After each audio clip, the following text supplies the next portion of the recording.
Hello, hello. Right. Happy New Year. We're back for some more streaming, doing some game dev. Got Ludum Dare coming up this weekend, which is a game jam where we have 72 hours to make a game. And, well, I think I'm going to do the jam part of the competition. So there's three different levels of Ludum Dare. There's a compo game, which is, a compo jam, which is just solo dev, everything from scratch, 48 hours, and submit. I think that's a bit too extreme for what I'm going to go for. So the jam part of it, which is the 72-hour competition, where you can use pre-made assets and all that kind of stuff, like old code that you've got ready. And I think that kind of idea will be the one that suits me. So we had a little look last week off stream at the themes. We did the theme slaughter, where you go through and vote yes or no on every suggestion, which was about, I think there were about 1,000, or just under 1,000. And there were some decent ideas in there. Here we go. Yeah, around just under 1,000. And some random ones, random spam ones getting in as well. I saw there's a couple of interesting new posts here, which I might have a little look through in a bit. And also the first round of voting is up and ready. So we'll be having a look at what the first 16 to vote on. It's normally 3 rounds of 16 themes to vote on, and you either +1 them, -1 them, or 0. So like, I'm keen for this, I really don't want to do this, or I'm indifferent. So we'll have a little look at that in a second. I'm just going to go back to the schedule screen too, just to have a quick run through. So this is kind of my plan for this week and next week.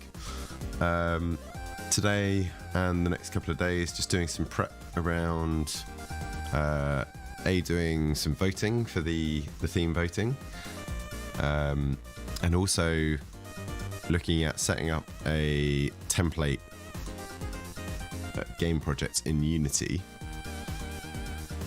Basically, standard camera controls, standard movement controls, maybe something like that. Probably a menu, just with some default buttons that we're going to style later on, depending on the game. But I wanted, because I'm just doing this one on my own this time, the Game Jam Ludum Dare. I want to have things set up and ready to make it as easy as possible for me to just run with the ideas, rather than have to worry about like, oh, how do I make a main menu? How do I do volume controls? All that kind of stuff. I want to have those kind of things set up. So a few streams this week just around that. Once we've done the voting today and a few little bits, I do want to jump into Phasmo, because there is a Christmas event that was on. You just have to do intermediate runs, find all the cookies, give them to the ghost, find out what type of ghost it is. So I'm going to do some of those a little bit later, before the event ends, because I think you can unlock a trophy, and I'm all about collecting all the unlockables. And then also tomorrow we're going to jump into some DVD for the Shrine Reset at midnight tomorrow night. So starting around about 11 o'clock GMT, and a few hours, just try and come up with some ideas for builds based around those perks. And then the big thing is the weekend. So from 7 o'clock on Friday, I might start stream a little bit early, a little bit before that, just so that we're all set up and ready. But the theme will be announced on the Friday, and then 72-hour timer starts. I'm not sure what I'm going to do in terms of streaming everything. I want to stream a fair amount of it, but also I think I found last Ludum Dare that, especially in the brainstorming ideas part of it, just going out for a walk and just mulling over different ideas really helped settle on stuff. So considering it's starting at 7 o'clock in the evening, I feel like an hour just running through some initial ideas. And I think I might use a bit of ChatGPT just to like bounce some ideas off of. Then I'll do a little break. It's a bit... I might go out for a little walk and have a think about different ideas. And then maybe do a couple of... I'm going to have to do a couple of hours in the evening there. And we'll just see how long we go for on Friday. And then Saturday, Sunday are going to be the main ones. I'm going to try and stream as much of it as possible. Obviously take some breaks for some food and just breaks away from the screen. And then Monday will be the wrap up and try and submit. So that's going to be, I think, quite a full on weekend. We'll see how that all goes. And then Tuesday, no plans for streaming during the day. And we'll do our normal DVD shrine time in the evening. And then most of next week we'll be playing and rating other people's games, because the way that the game jam works for Ludum Dare is the more games that you play and rate and give like good feedback on in the comments, the more your game gets promoted up the list for other people to see to do the same back to you. So if you want good feedback on your game and you want good responses, the main idea is to go and play and rate and comment on as many different games as possible, but like useful comments. There's a lot of people who just say, great game, rate mine, that kind of stuff, and that doesn't go down very well. So yeah, that's the kind of idea. Let's have a quick look at... Oh yeah, and then, sorry, next weekend, so 14th and 15th, we're going to do, go back to Kaiser Ironmon with the Pokemon Fire Red randomizer. We've got our Charizard Fire Flaps, has just got through the SSN, and we've gone back to Misty. So Misty is the next part of the run, and hopefully we'll be able to continue on with our Charizard a little bit further. And we'll see how that goes. And then on the Sunday, we're going to do some prestige run in Dome Keeper. I've been playing a little bit more Dome Keeper over the holiday, a bit off stream, and yeah, really getting into the prestige runs, finding them quite fun. Although it does sound like there's been a big ramp up in difficulty with the new enemies that were introduced last patch. So like the Scarab and the Stag, which really kill off runs very easily. There has been talk about them being nerfed, but we'll see if that's the case by then. But if not, it'll be still a bit of fun, and we'll see how we do. There is a bit of a meta of like certain gadgets to unlock and certain caves you need and certain setups. But I think if we're going to do some random runs, I think it'd be quite fun to see if we can just do some standard ones, using some of the slightly different slightly different gadget runs and cave runs, and just see how we do. So that's kind of next couple of weeks. I think what I'm going to do is start updating the schedule to keep in track with it, and we'll use that as the intro to streams. Although I need to make some space for the starting soon, because at the moment that's just covering the bottom of the schedule, so I might compress it a little bit. But yeah, that's what we're looking at. We'll jump back over to Ludum Dare. So there's some interesting posts that come up the last couple of days. So let's just have a quick look here. So this is just people voting on the themes, that's fine.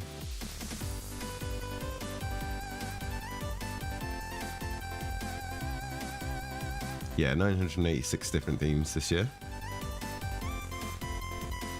Let's have a look. What makes a winner?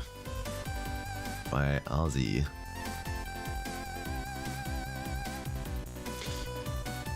So, over the years, there are plenty of assumptions of what kind of games tend to do well in Ludum Dare, but I've never actually looked. So, a bit of free time over the holiday to a quick glance at the 10 most recent Jam category winners.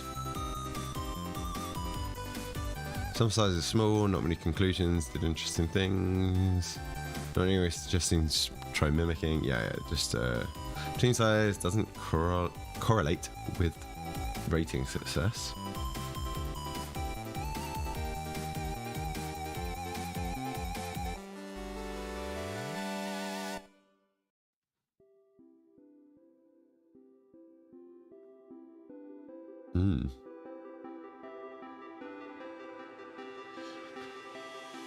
Yeah, so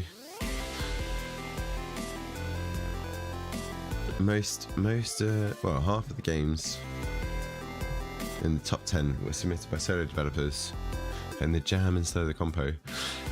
Yeah, it may be the third-party music. It may just be that you can use some predetermined, like pre-established code. You don't have to write everything from scratch, all that kind of stuff. And then one was a 7 team. Second, most winners have an average number of reviews, sorry.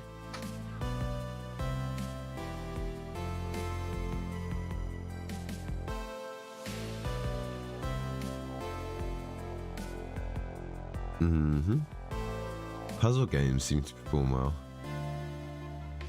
It's interesting.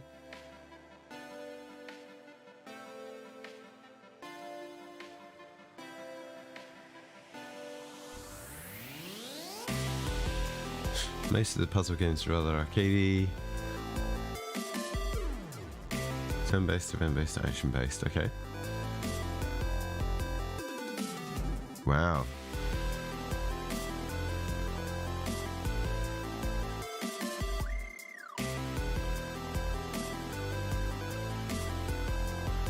Only 2 games of 3D. Low res and presentation.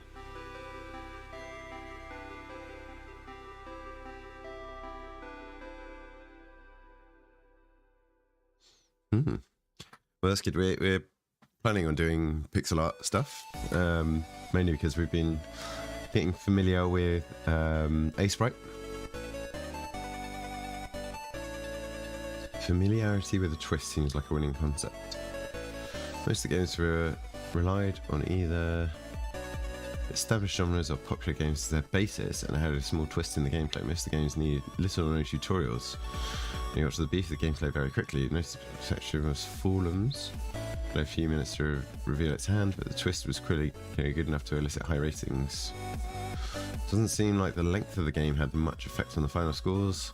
Playtimes range from around 10 minutes to almost unlimited, with no trends towards either. None of the games was especially story driven.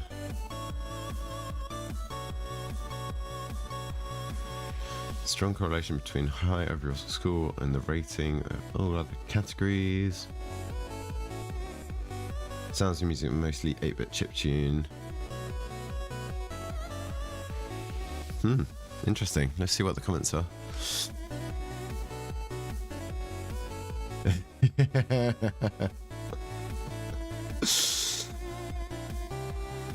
I wonder if this is the same Zimni who was giving us Domekeeper advice last time we were streaming it.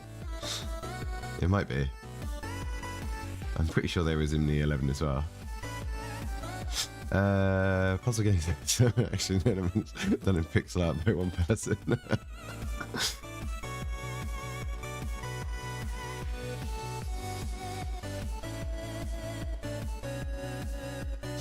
yeah, it's not really about winning. It's about making a game that you want to continue making and want to play.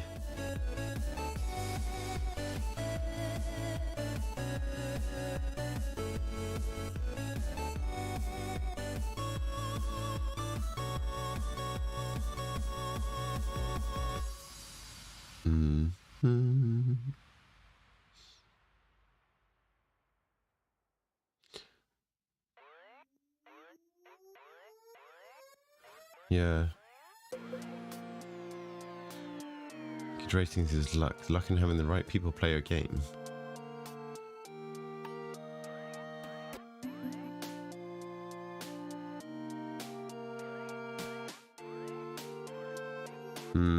Yeah, fair enough.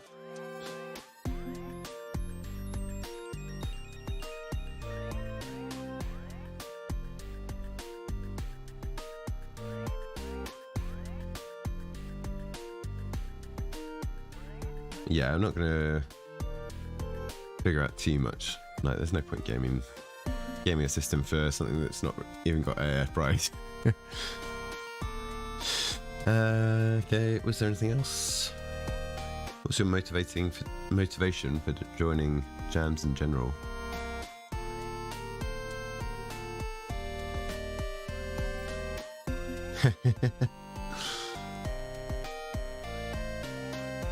See what some comments are. Yeah, I think for me it's going to be about getting something published.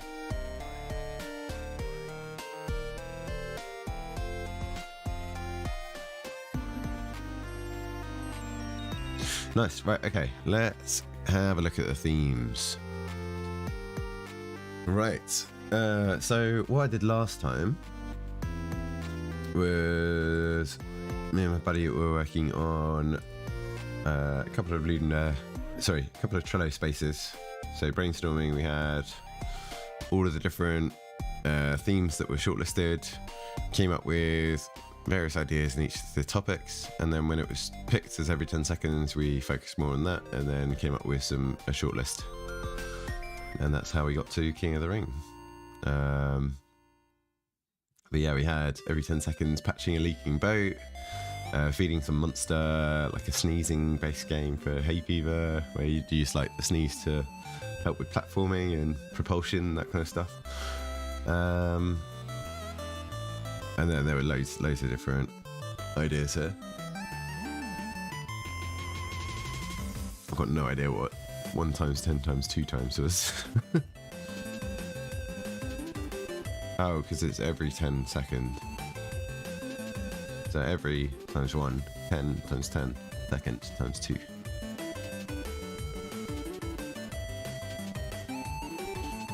And then these are all the other ones. So if I've ever run out of ideas, I've got loads to go back to.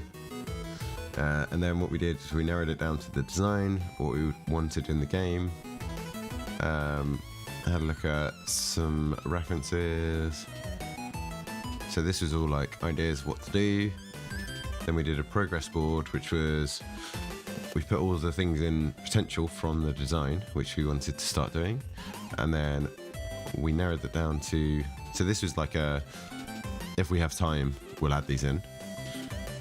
We moved into selected anything that we really wanted in, definitely. And then as you picked stuff to work on, you put it into doing, and then into testing, and then into done when it was available for both of us. Obviously it's going to be a bit different with just me. I might not bother too much with something like this, but we'll see. And then a references inspiration board. So some various channels to help with pixel art, some various different wrestling games that we could have a look at that were give us an idea with mechanics and features for the game. And then some Unity tutorials, because we were learning about how to do everything. So hopefully we won't need so much of this next time. And then I missed the theme submission, but I want to try these for next time. And then we did a little trial run as well before, just to make sure. So we used the old themes and had a look at that. But yeah, what we've done is we've copied these over. So what we're doing now is we're going to jump into these copied ones. We've got the design and the progress. Actually, let's copy the brainstorming board, but just without the cards, hopefully. Don't need those. For this brainstorming. Oh, brainstorm. Cool. Oh, wait. Where did I put that? Didn't want that here. Close board. Don't need to delete. That's fine.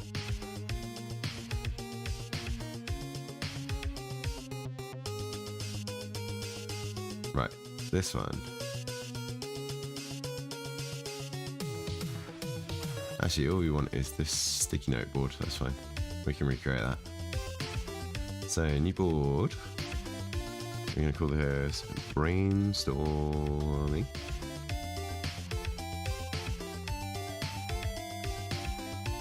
And we're going to look for sticky note. See if we can find that same image. That's the one. Create.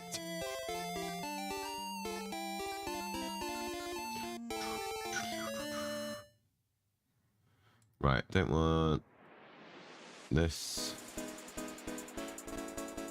Okay, layers. Let's start doing these. So layers. Expand the other side.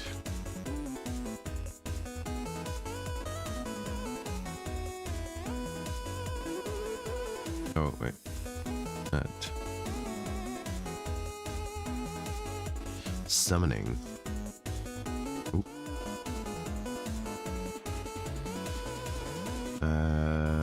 Pick your poison. Right, let's make sure this links in here.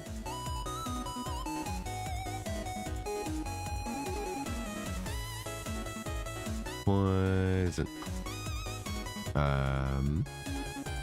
Terminal. Oh, almost.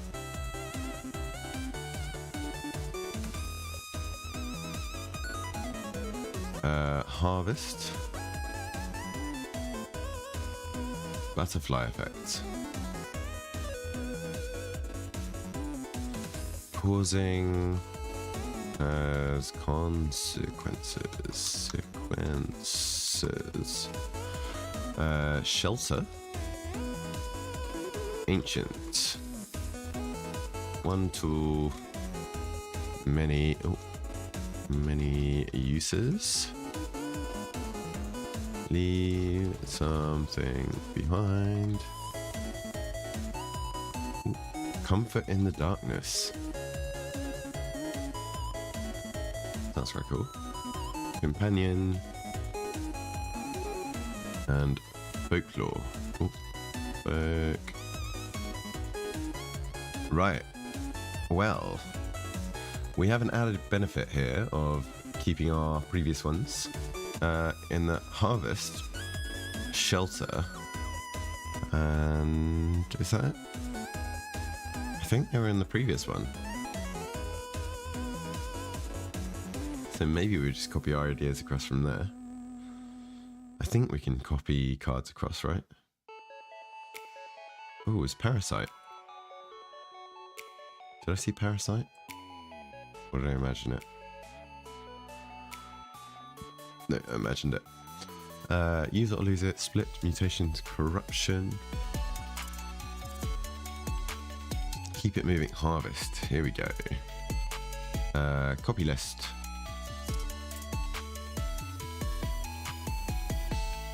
Oh.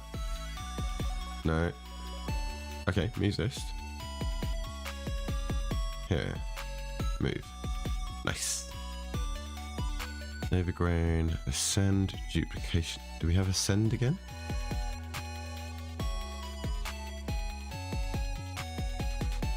So we can get rid of this one. Ancient, not ascend. Okay. Shelter. One tool, many looters. I think it's just shelter. It's the other one that we've got. Making connections, you shouldn't mix those, yeah. So, copy list. Wait for it to populate, and then move list to other brainstorming. Right. And then we can get rid of this shelter. Okay, so we had a few ideas here for harvest last time. Yeah, there's this whole like being a pirate tailor aboard a ship or something like that.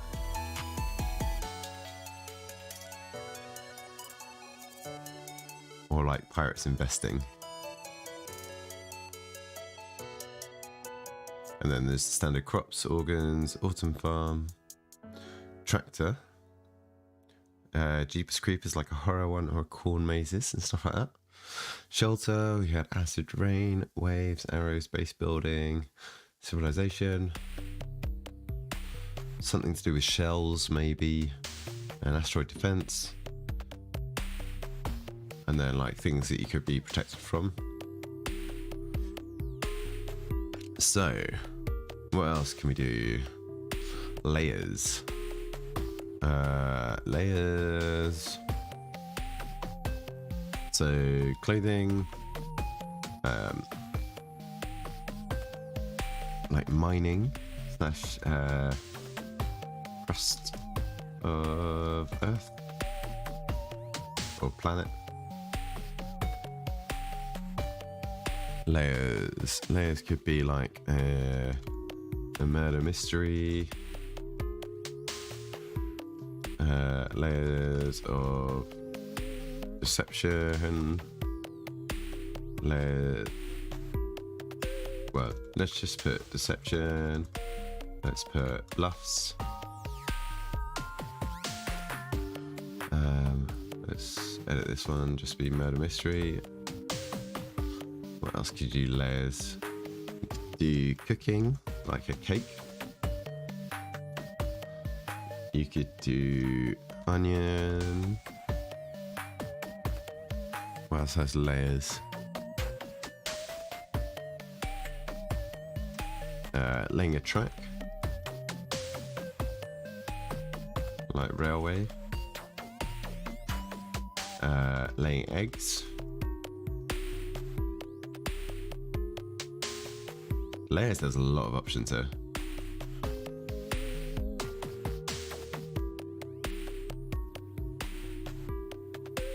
I mean, you've even got like slayers.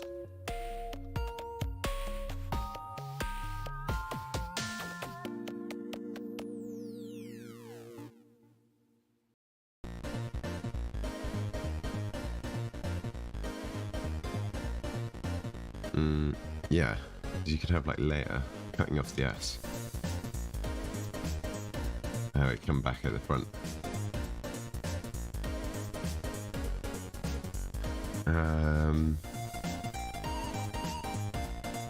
What other things could we do? What we'll do a run through of my ideas, and then we'll have a quick chat to ChatGPT and see if there's anything else to look at. Okay, expand. Let's start with that. So, like empire building, base building, exploration, looms. What else do you expand?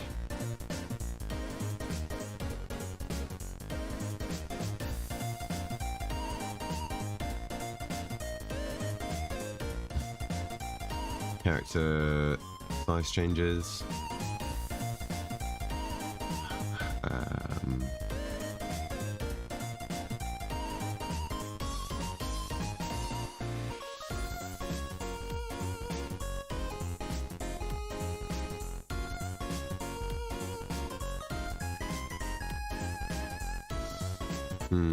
So like changing densities, expand. I'm not going to spend too much time on these though, because these are obviously still the only the first round. The other side, obviously, there's themes of death here. Not death. Afterlife.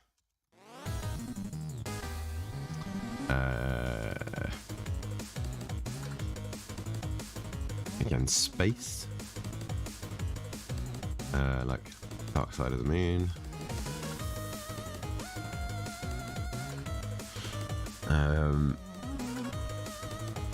Other side of, well, riverbanks. Have like two competing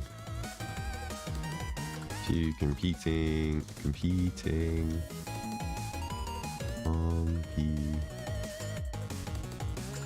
that right? Doesn't look like I spelled it right, but I think that is right. Yep. Towns, civilizations.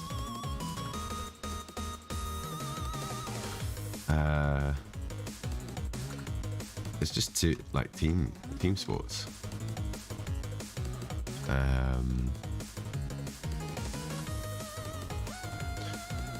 Yeah, there's a lot of possibilities here.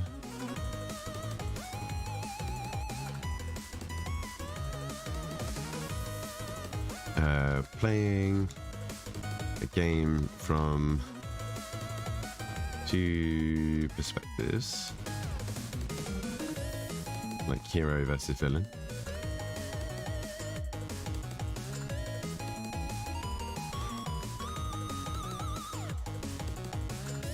Switching sides. What else could you do? You could do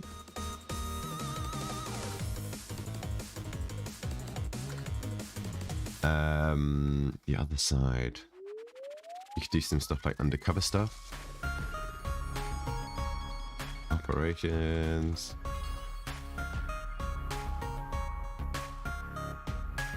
I mean, even just crossing the road.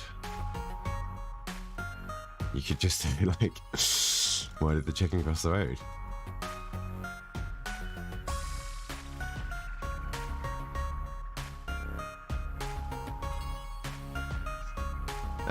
Right, let's go on with that. What about summoning? Summoning feels a bit more straightforward.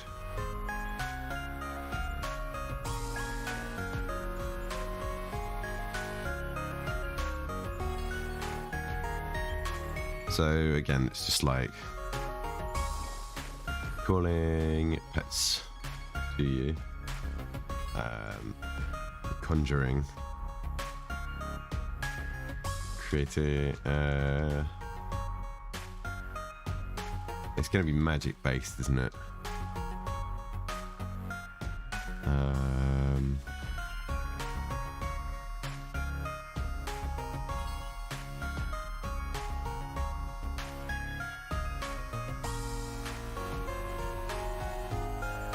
Trying to think of anything that's like not the immediately obvious.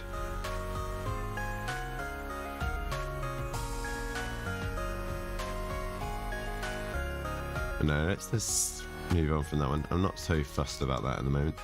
Pick your poison, I think sounds quite interesting. So you could go down the like apothecary. Is that spelled right? That seems to be spelled right. Yep. You could have it that some kind of roguelike where you have to have each run starts with picking a disadvantage for the player.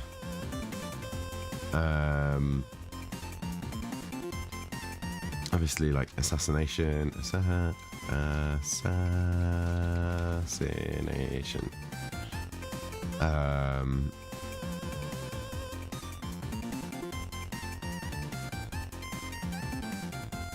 Pick your poison.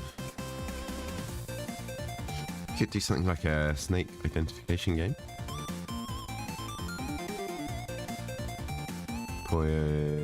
Poisonous or not.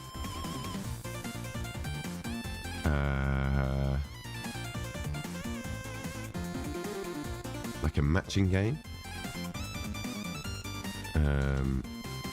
Poison to antidote.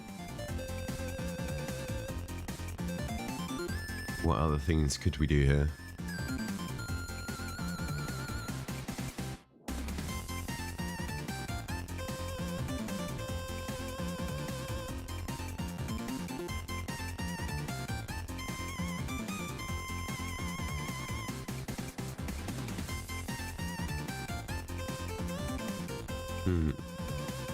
Might add that to Twitch. Just 1 second. Might as well. This one.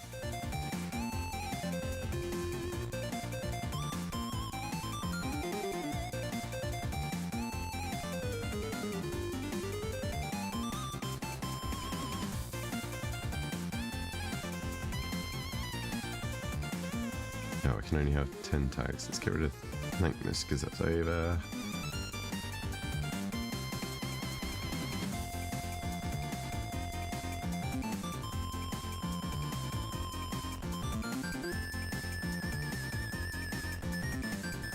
Have a quick look. Is that right? Yeah, there we go. Right. I think there's a few interesting ideas there. What else could you do? I mean, there's like potion craft is quite popular at the moment, which is just making potions. You could do like some kind of like determine. Well, it's kind of the matching game, but yeah, determine which poison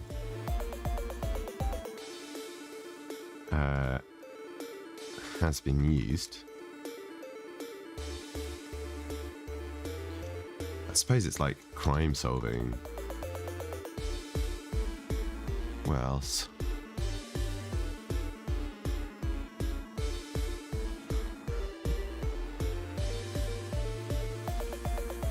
I think that's it for the moment.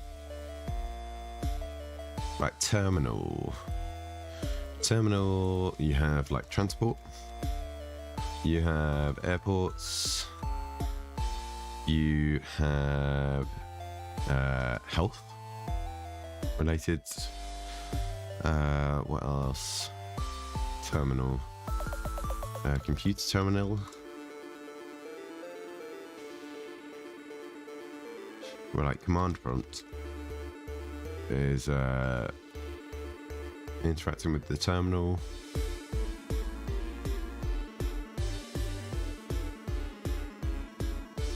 I think we'll stick with that for the moment for those. There could be some interesting ones there, but not too certain.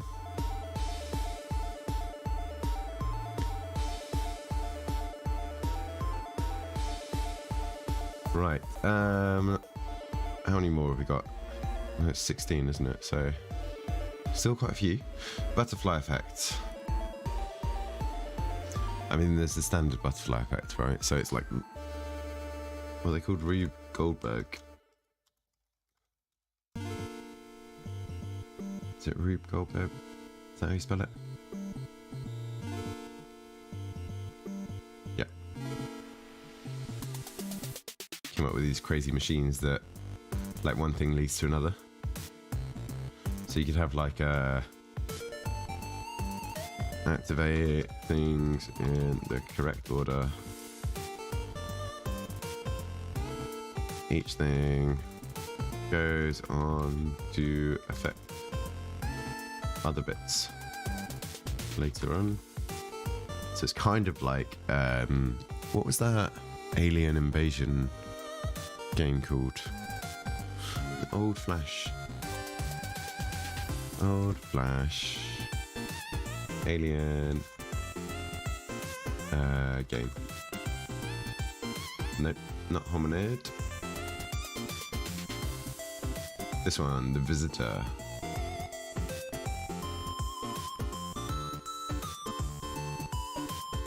Game. Where this is like you have to click things in the right order to progress. Not quite butterfly effect though, really, is it?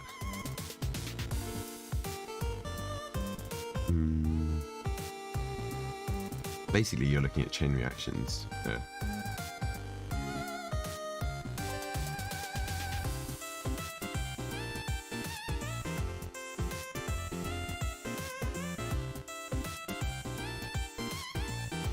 You could maybe twist this and have like cocoon. I just got cocoon. Just one C. Cocoon to transformation. I know it's not like what the butterfly effect is, but you could probably do like some horror element around something hibernating and transforming. That could be quite good.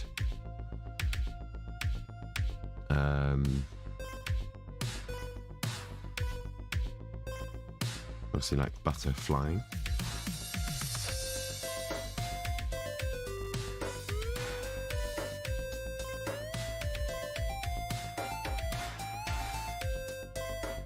Okay, we'll come back to that. Pausing has consequences. I mean, most games you don't really need to pause.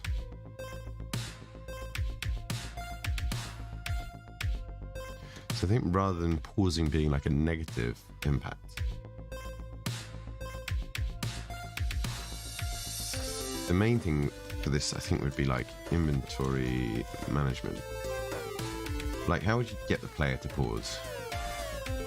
Like hints in the pause screen? Or maybe pause screen has some filter to view through.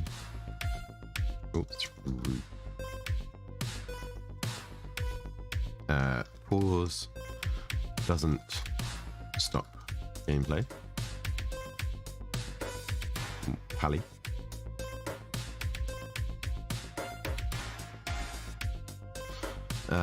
What else? Pausing has consequences.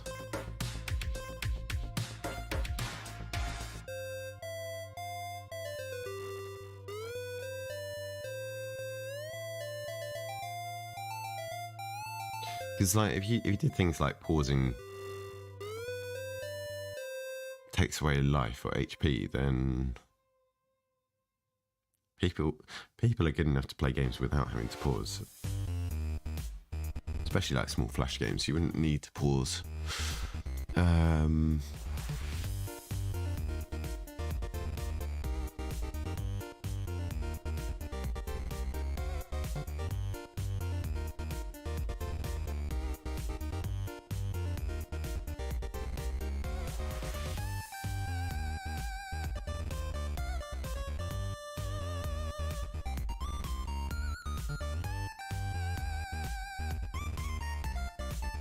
Gonna come back to that one. Nothing's immediately jumping out there. Ancient. So, do I want to spell this word? Archaeology. Of course it's wrong. Oh, I just missed an A. That's not bad.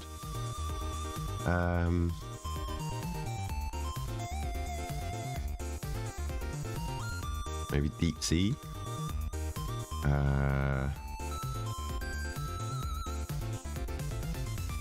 Mythology. Oh. What else could you have a look at here? Ancient. You could do like text translations. Aliens.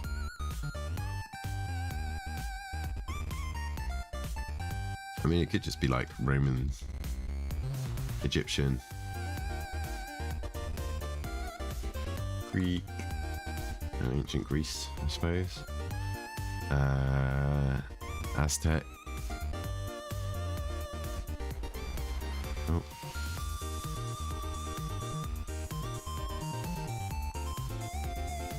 Etc. I'm not going to list all of the ancient civilizations, but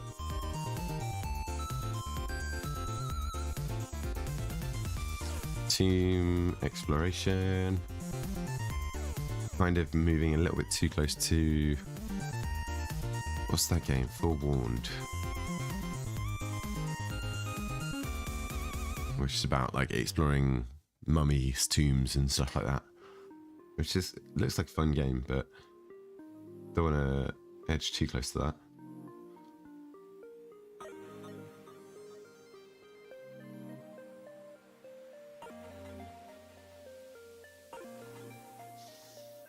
I suppose you've got Tomb Raider as well, haven't you? Of course. Classic one. Indiana Jones stuff. Okay, one tool, many uses. What kind of items could you use? A whip. A hook shot. A bow. Crowbar. What else? Things like maybe barrels.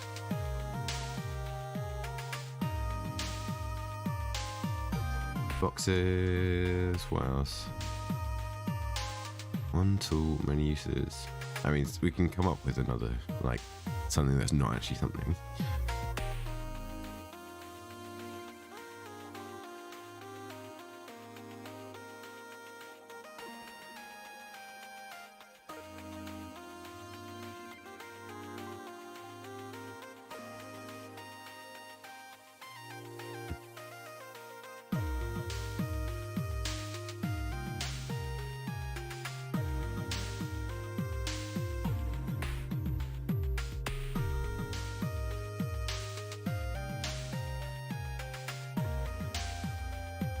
Ooh, what was that? I was thinking about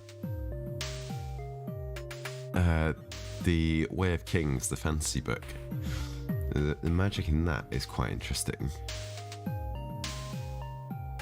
I think it's called lashing. Way of Kings. It's like magic. Like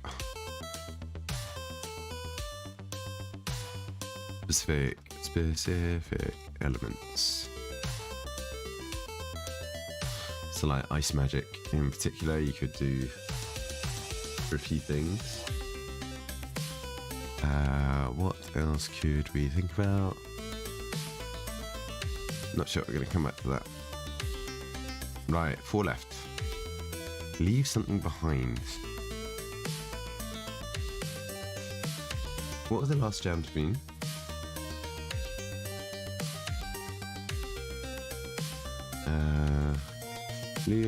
Ludum Dare. Old themes. Previous themes, that's what I want. Results. Here we go. Let's have a look what's been recent. Every 10 seconds, delay the inevitable. Secondly, your life is currency. Sacrifice must be made. Running out of space. Combine 2 incompatible genres. The more you have, the worse it is. Running out of power.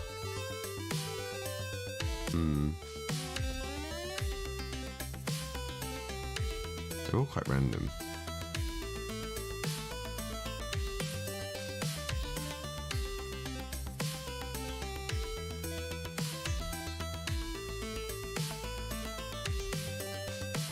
Growing/2 button controls shapeshift. Ancient technologies had 2. No, what do you mean no ratings? 53.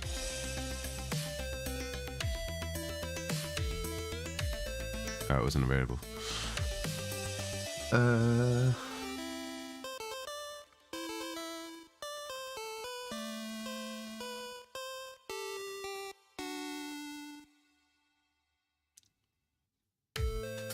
didn't realise these were the winners.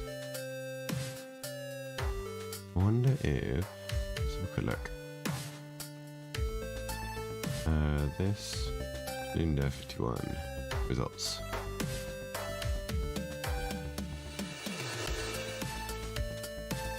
I don't think I played either of these. I thought Blink was good.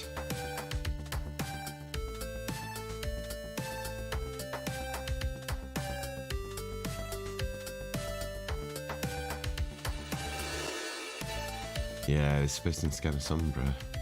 Sumba.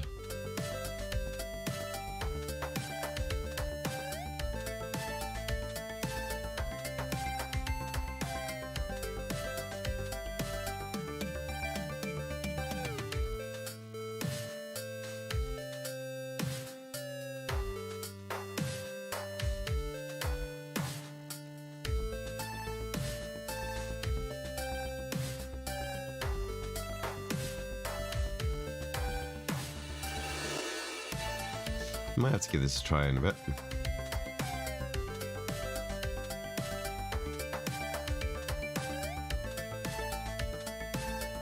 Result. Okay, it's The Witcher, right.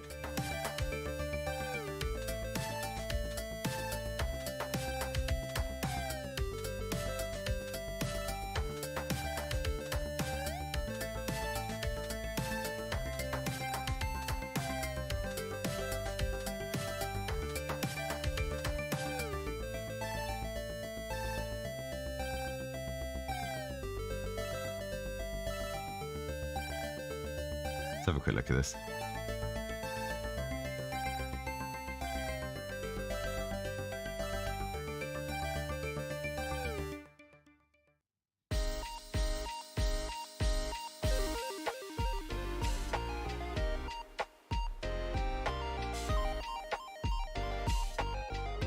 Are they splitting? Or they're just appearing?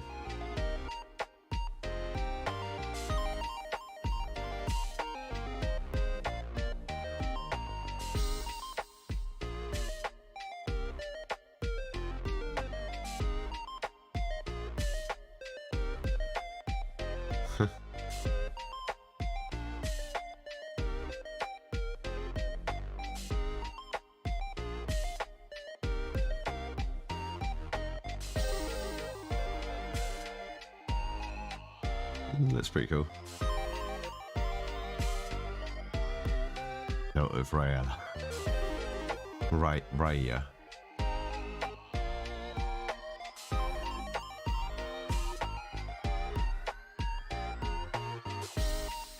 This was the compo one, wasn't it? Yeah, compo.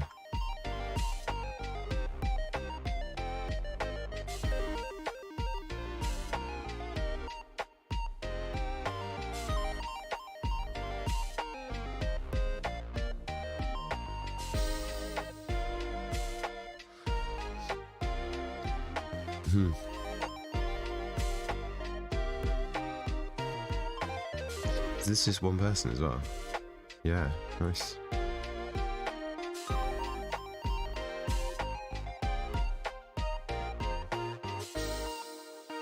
Is there more? No. Crumble.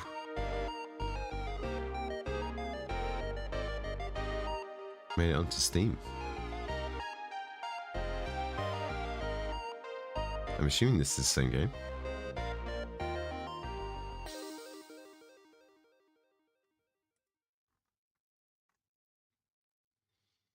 I think I've seen some gameplay of this before, yeah.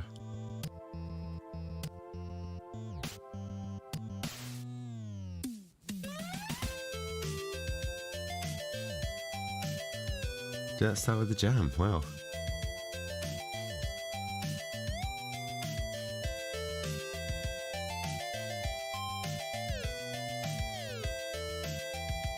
Right, Leave something behind. I don't really want.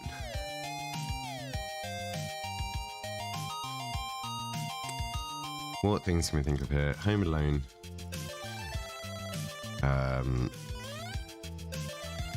Giving up weapons.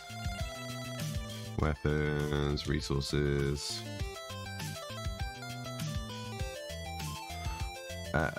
What else? Party members. What else could you leave behind?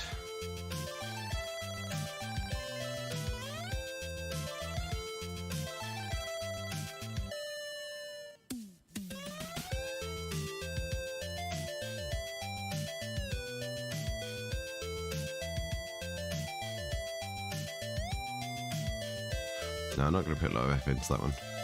I'm going to put in the darkness. I kind of like the idea of this, because I do really want to make a horror game.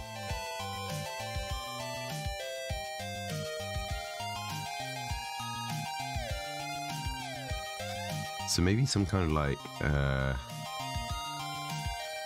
mimic / siren monster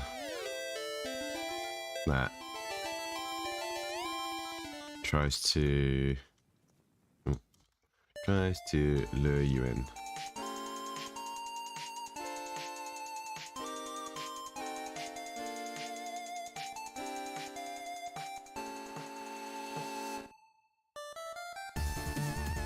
This has got to be a horror game, right? Comfort in the darkness.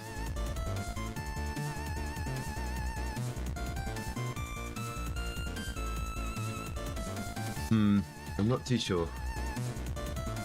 I like the idea of it, but nothing's coming to mind as quickly as some of the other topics. But that doesn't mean it's a no. So I think we've got to get some brainwaves from our AI friend, companion, the pets, party members,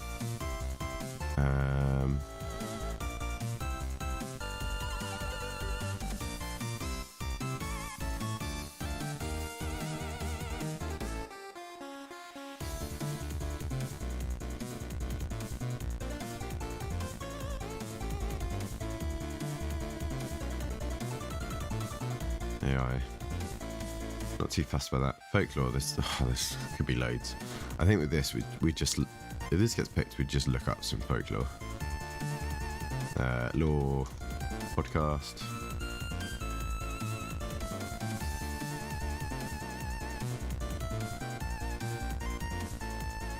Yeah, I don't really want to get too deep into this because there's so many options there. Okay, we've put something in every column. Let's do a quick chat GPT then.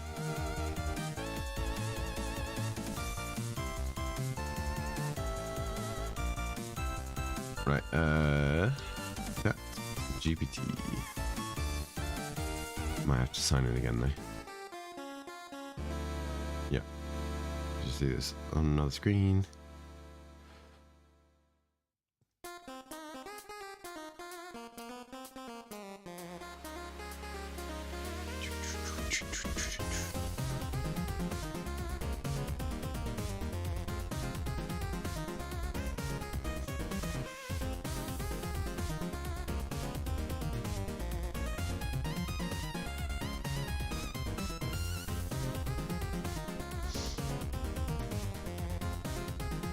Right.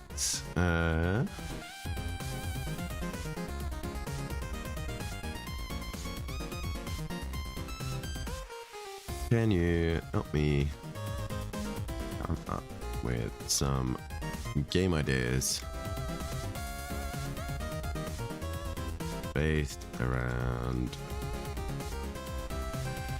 themes?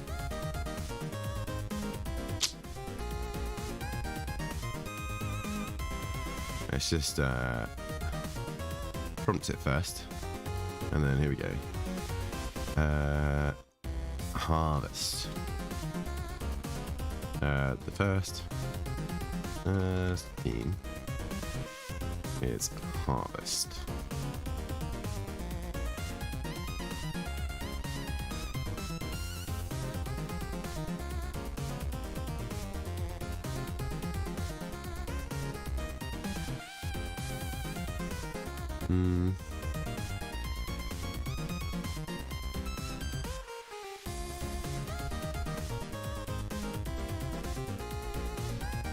Let's put this here, and then we can put our brainstorming on this side. I think that works better.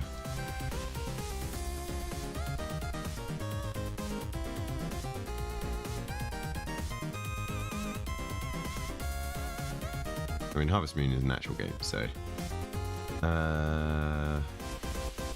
not really fussed by any of those. Okay. Next is Shelter. Oh. Yep. Sorry. Shelter.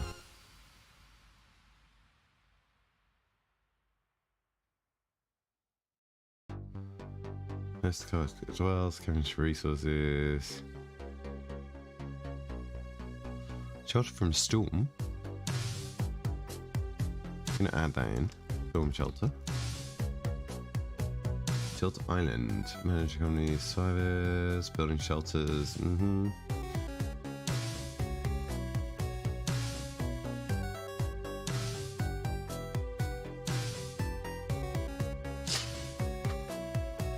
Hey Maz, yes, so the way it works is throughout this week we get the first 16 we vote on today. Round 2 will be tomorrow, I think. Round 3 should be Wednesday, and then final round Thursday, and then Friday at 7 o'clock they release the theme. So the final round on Thursday will be like the top 16 out of the first 3 rounds, and then everyone votes on that, and whatever wins will be revealed on Friday. And that's it. You have 72 hours to make a game.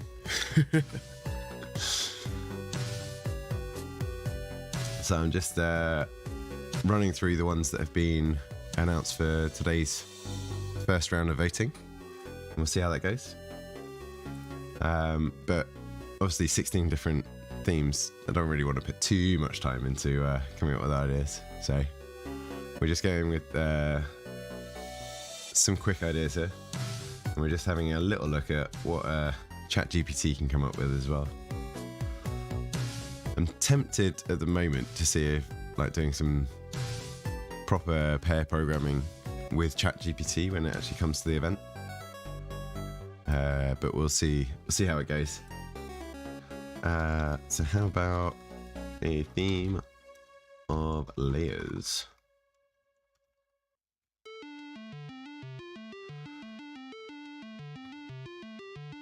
So these are some of the ideas that I've come up with so far. And then I'm just having a quick look if anything springs to mind with these. They haven't. The way it has worked in the past. So Ludum Dare rules. If you enter the compo competition, which is basically make everything from scratch, one person, 48 hours. Everything has to be your own content. Everything you have to do yourself, all that kind of stuff. They do allow. So the old rules were that content generators were allowed, and in fact they're encouraged. But that was because this sound effect generator was made for Ludum Dare, and that was just like making a few sound effects and that kind of stuff. Now, since all this AI has got so much better, so like Stable Diffusion and ChatGPT and all that kind of stuff, I feel like it's less so. But I think it's fair enough to use it in the jam. I think it all depends on like how heavily you're leaning on it and how much you let people know. I'm going to be putting in, if I do use ChatGPT ideas, or if I use a lot of it, then I'll put in my description that it's like what parts of it that I've used the AI for. But yeah, it's come along quite significantly, so it's always difficult to know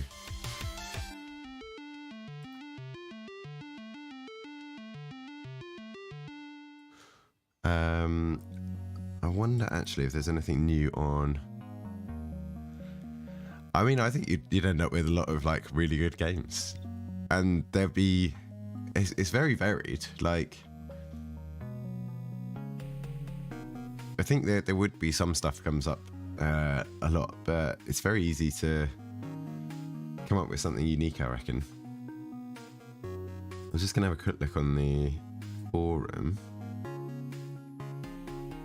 So I wonder if, let's just pop this here.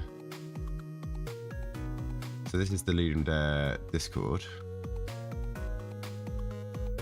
Have they said anything about it? Oh.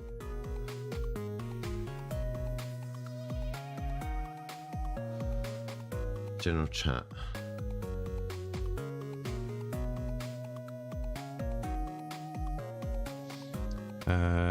Let's have a look. Chat GPT. Anyone said anything about AI?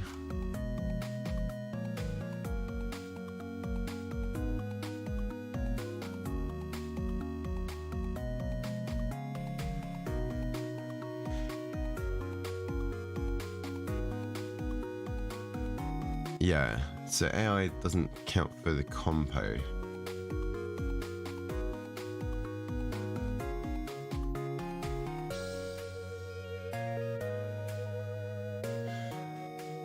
But I kind of think this is all in general chat, so we'll have to see if there's anything about this.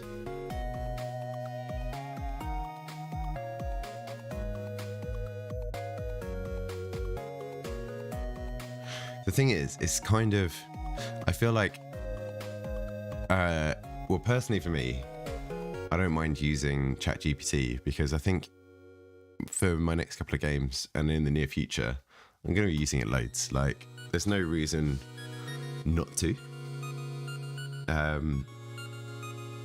So as long as I make it clear in the submission what I've used it for, I think the main thing is to come away from the game jam with a game that you want to publish. I think for art generation it's almost needed. Kind of. Like I've started picking up pixel art this year, or well, not this year, since October, and I'm quite enjoying that. And I think for a lot of Ludum Dare games, pixel art is pretty good. Like, you don't really need a lot more than that. So I'm intending to do all the graphics in Sprite for whatever game I make here.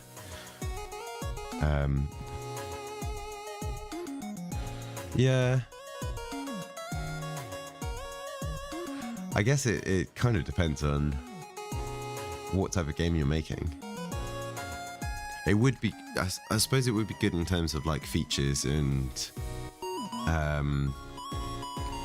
like gameplay, if you could spend 90% of the time on the coding. But it's also good to keep it like a simple idea, I reckon. Yeah, I'm not, I don't know yet. I know that most of the art generation stuff isn't especially good at pixel art stuff. So if I did go down that route, it maybe wouldn't be looking at pixel art. Tried it a few times before and it's it's not the best.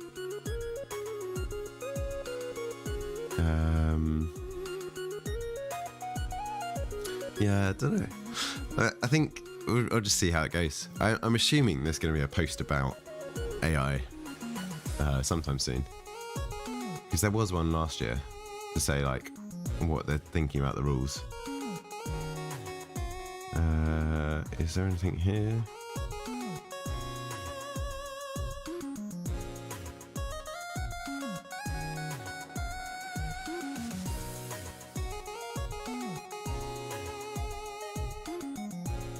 Yeah, they just talk about derivatives.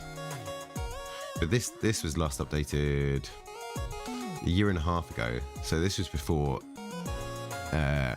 good AI like Stable Diffusion, like ChatGPT, like DALL-E 2 and all that kind of stuff was really available.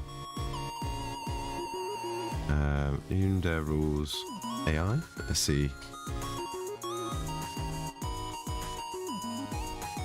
Yeah, here we go.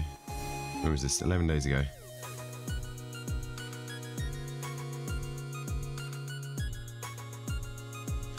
A few days, new edition of Ludum Dare.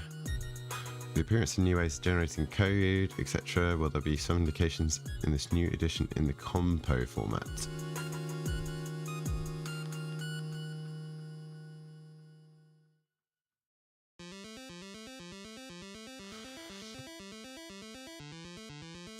Back in the day, same question was asked by, but controversial technologies for Unity and Game Maker.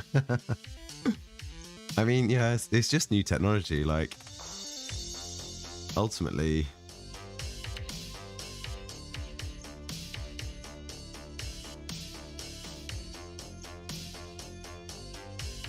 yeah, they're just saying don't use it in the compo now. We haven't reviewed any license agreement for any generators. It's up to you to figure that out. I think ChatGPT says that things you make are yours. We reckon you meant you opt out of asset categories your team didn't create the majority of. Now exceptions for fonts, samples, instruments, splash screens, derivative work rules still apply. Use your best judgment. It does pose an interesting question. I mean, it's just an extension of tools that have been available, but these are just like way better. This is just like a way better version of Google. Yeah, you can't, from what I understand, you can't apply copyright to things that were generated with AI. And I think it went back to an old court case based around, was it an animal that was making, maybe it was an element that was making, an elephant that was making paintings? AI copyright ruling. Let's see.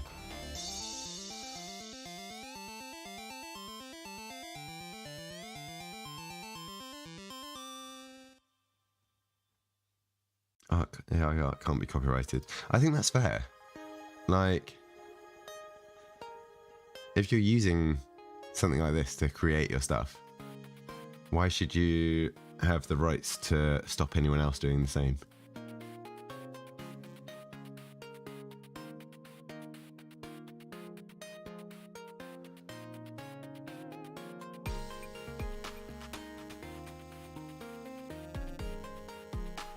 Yeah, this was it. There was a monkey that... This was it. It was a photograph of a monkey. This photograph, the monkey called Naruto. Basically, some photographer left his camera and the monkey took the photo. Yeah, exactly. If whoever has access to the best technology will then have access to all of the best... Well, they'll be able to sue everyone for copyright from then on. Which is just, it's pointless, right? You don't want to end up in a society like that. But yeah, so the monkey took the photographer's camera that it found lying around, took this photo, and then I think the photographer tried to claim copyright on the photo. And the court dismissed it. It was like, well, you didn't take the photo, so how is it your copyright to stop other people using it?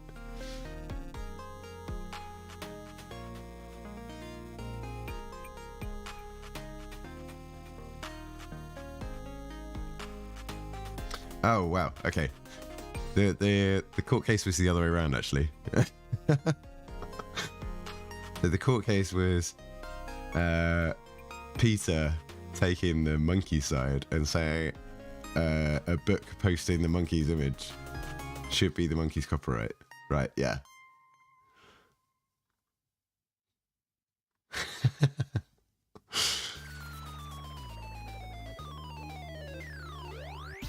Right. Which currently had Getty Images sue people who freely donated arts. Yeah, see that I think the whole thing around copyright with things that are originally donated. This is why I like the what's the CCBY licenses, right? Creative Commons license by attribution.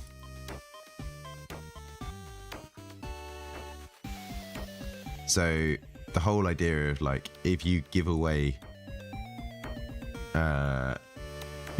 use of stuff freely, so like you're saying, donated arts and photos, anyone who uses it in future can adapt and share it as long as they don't add additional restrictions. This is the main thing. So you can't like take something that's been donated and lock it away. Which I feel like there was something with SCP as well, copyright. There was a whole thing around the secure, contain, protect. All of the works. Getty successfully sued. That's such bad precedent.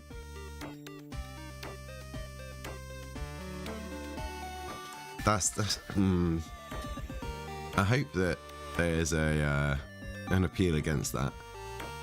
Surely that can't be the case. There's so much greed. Oh, don't like that. But yeah, the whole thing around the secure, contain, protect, which are like horror stories. If you've not seen them, they're amazing. But basically, I think some guy in Russia applied for a trademark to like all of the stories, which were all basically people wrote them for free on this forum.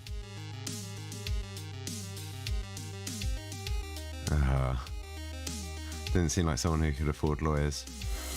Well, sometimes in this kind of situation, you can get people who want to fight that as a precedent.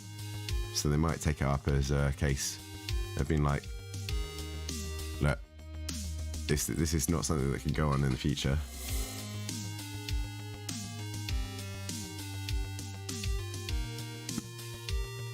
But yeah, this was a whole big issue as well, that this guy in Russia filed a trademark and then he would legitimately have a way to take down the website, and it's like, what? No.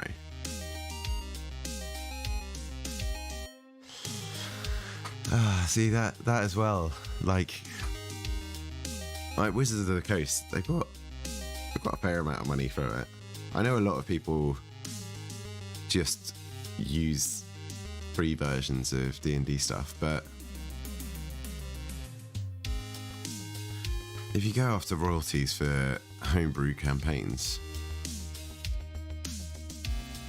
there's a whole deal there. I think I might kind of agree with the idea of like, if they're selling these fan-created D&D campaigns, then maybe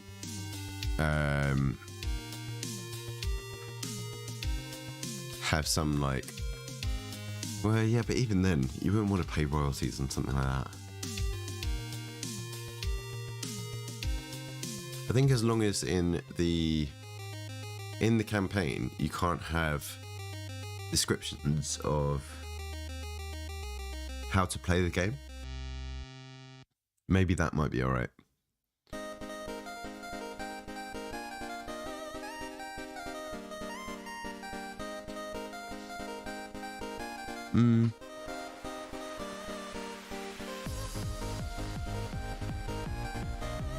Yeah, but I suppose there are some unique creatures like beholders. But were beholders made by Wizards of the Coast? Origin.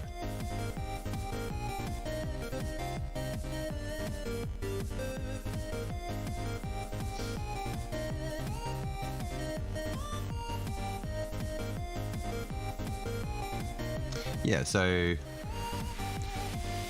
maybe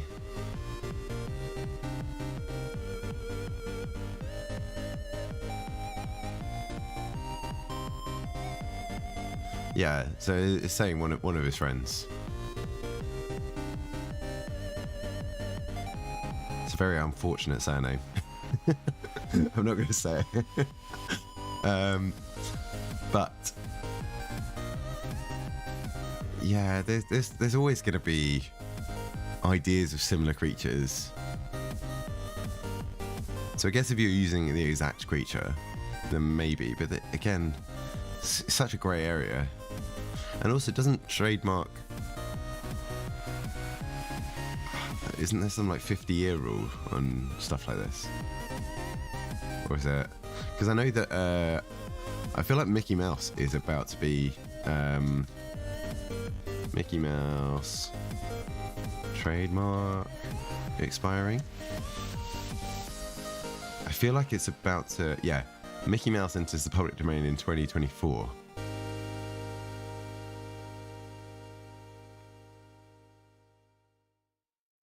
"95 years after his original creation." Okay.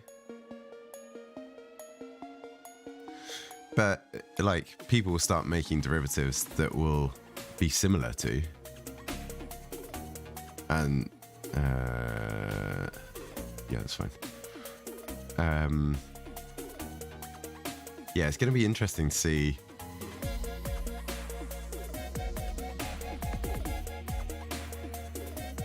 Oh, really?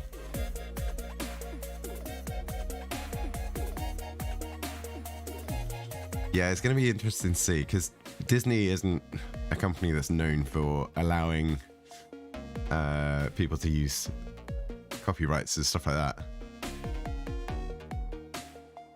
Okay.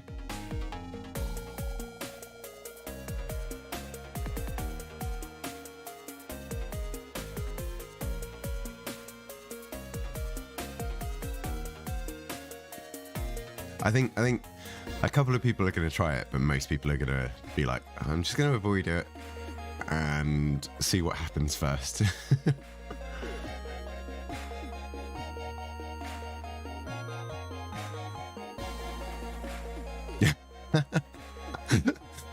I love this.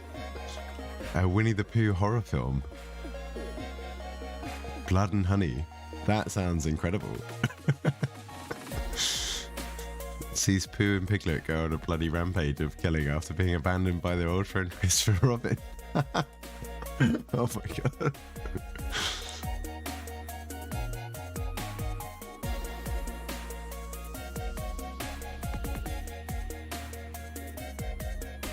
Oh, yeah, this is the problem with like copyright and stuff being so easily swayed by senators and like government. It's just like, yeah, if you've got enough money, people can bribe or whatever. But yeah, so it does look like 11 days ago people have talked about it a little bit. How do you police it?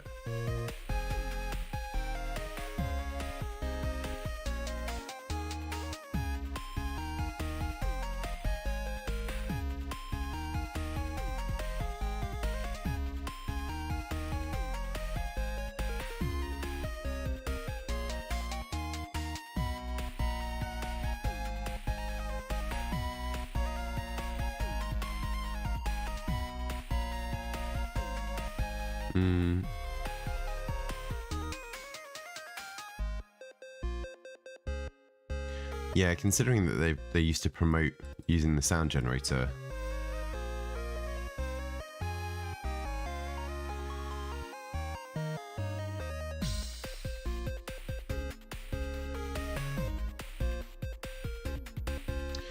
It seems like most people seem to think like, look, it's not going to make a huge difference. People are already using it. It's not going to make it, like, just because it's a better tool.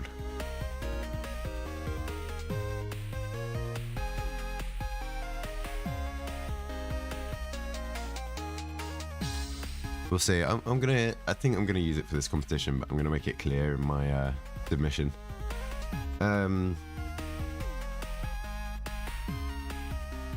So we were having a quick look at layers. We've got a few ideas here. Layer quest, multi-layered world, hidden secrets, solving puzzles. Now I've got to think of something that's going to be easy to do in a weekend as well. So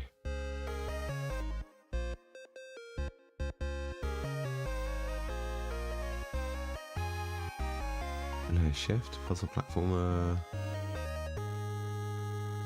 Oh, what was that in? Oh, what was that book called?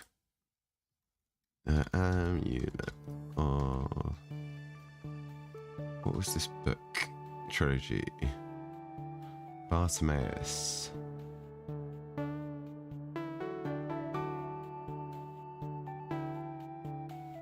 How am I going to spell that?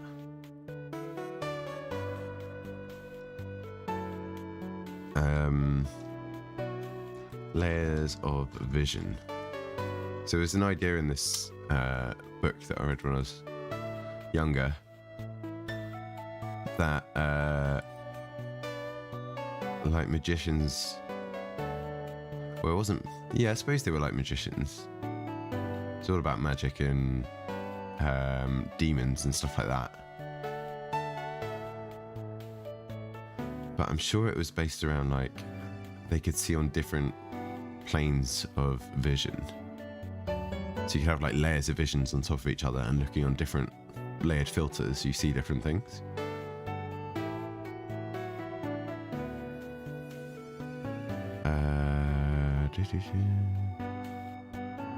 Let's have a look at this here.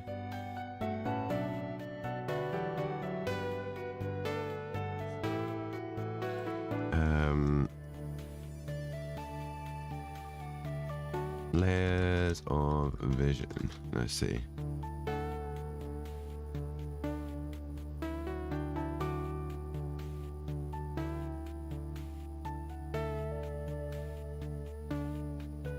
I'm sure that there's something in here about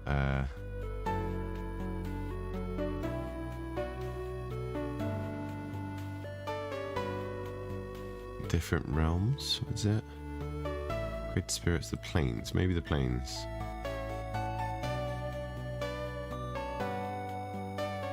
Yeah, this is it. So humans can see only onto the first plane, but magicians use lenses to allow them to see on other planes.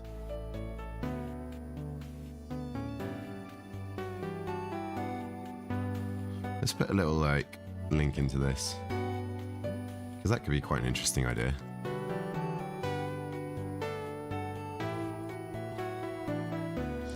Cool. Layer defense. Yeah, layer shift.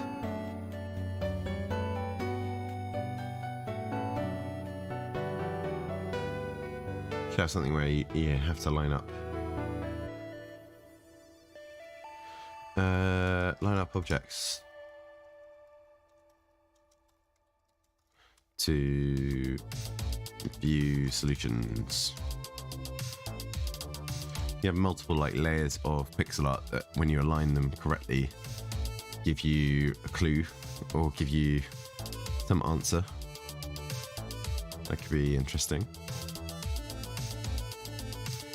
And that would be fairly easy to do, because in this A-Sprite I could just do loads of different layers and draw on various different ones and spit it all up. Layer out, fashion design game. Yeah, we've got layers of clothing. Okay, can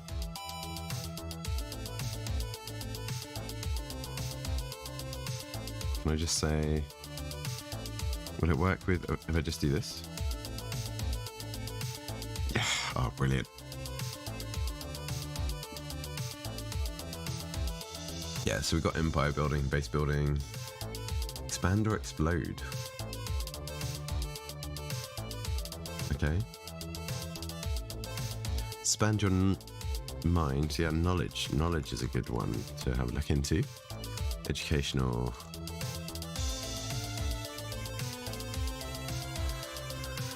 Expand your borders, managing a city. Yeah, so I haven't done any voting yet, but layers is in here in the list. So this is round one. That I think resets. I don't know what time they announced it actually.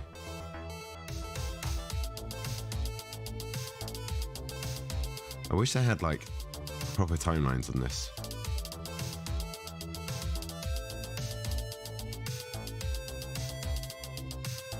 Like a countdown to when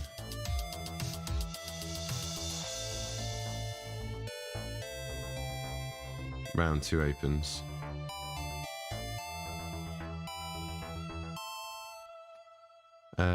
Right. Let's close that. Close that. Expand your mind, expand your borders, expand horizons. Travel. I'll put it in, but I'm not too fussed by that. The other side, I think, I quite like the idea of. Are you game dev as well? Are you considering entering Ludum Dare?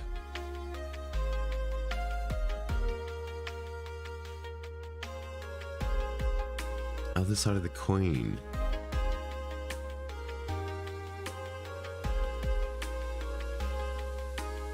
Kind of. Beyond the Divide. Adventure game where it's good at coming up with names of games at least. Might use it for that. Adventure game where players must travel to different dimensions, solving puzzles and overcoming. I mean, we kind of got afterlife and death, that kind of stuff. Other side of the coin.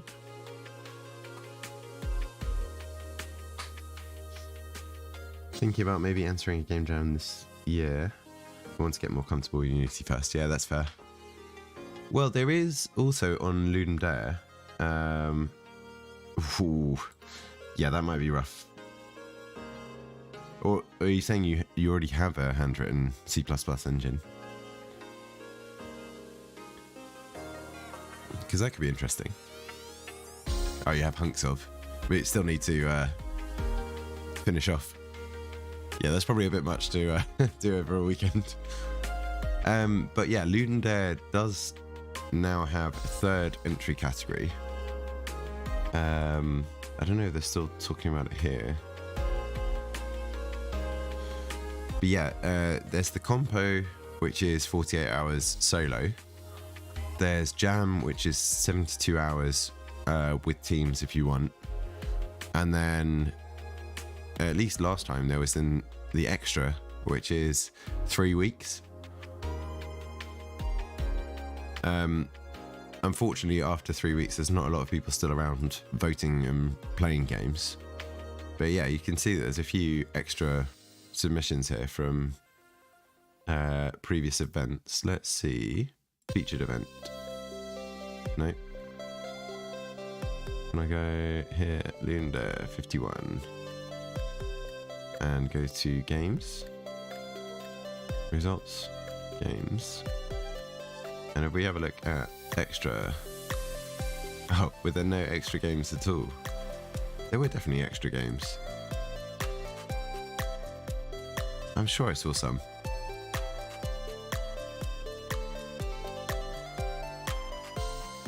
Maybe not.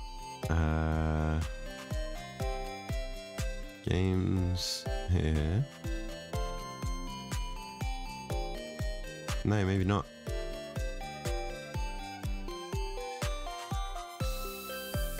Yeah, look, here. Ludum Dare 51.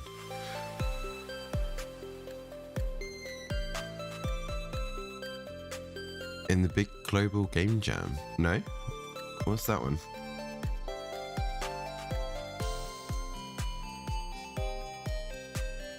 Oh, okay. Ooh, I might enter this as well.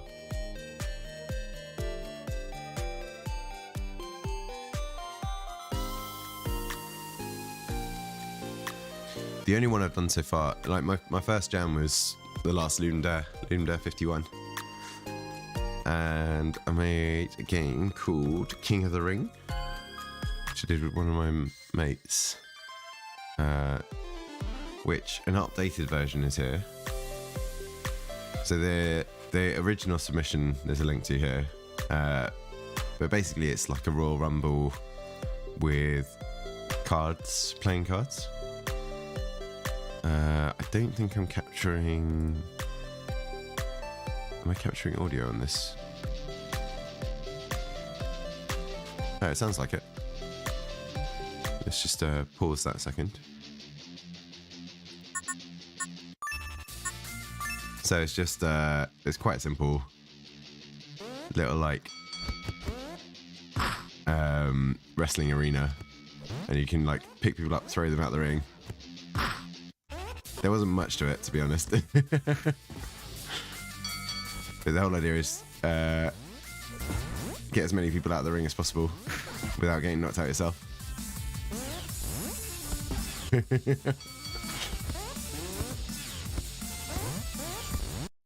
But yeah, that was the first 2D game and first Game Jam game.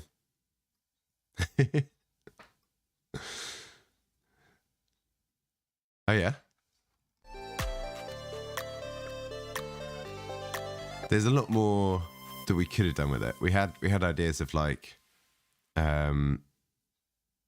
if you like trying to collect up poker hands based on which enemies you throw out the ring and all that kind of stuff, but just ran out of time very early on in the jam. So this way, I think this week I'm going to try and have like a bit of a template ready for this weekend.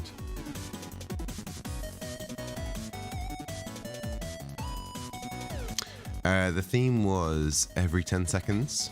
So in the original version that we did for the Game Jam, it was every 10 seconds you had new cards enter the ring. And yeah, there was an idea of like having the ace, the 10, the jack, the queen and the king. And then yeah, trying to make like a full house or a royal flush and stuff like that would give you power-ups to clear the ring easier and all that kind of stuff. But I did a few weeks worth of development on it, and I was like, well, I can't see this being a full game. So even if I do like another 2 months worth of development, is it something that I'd end up publishing and wanting to sell or not? So the theme was every 10 seconds. I don't know if it says it in here. Let me go here. Yeah, exactly. I think when it came up, a lot of people were like, oh, what do we do? So yeah, here were some of the ideas of like how to do it. And then we were looking at like a Royal Rumble every 10 seconds. And then we looked into some ideas for inspiration and all that kind of stuff. Yeah.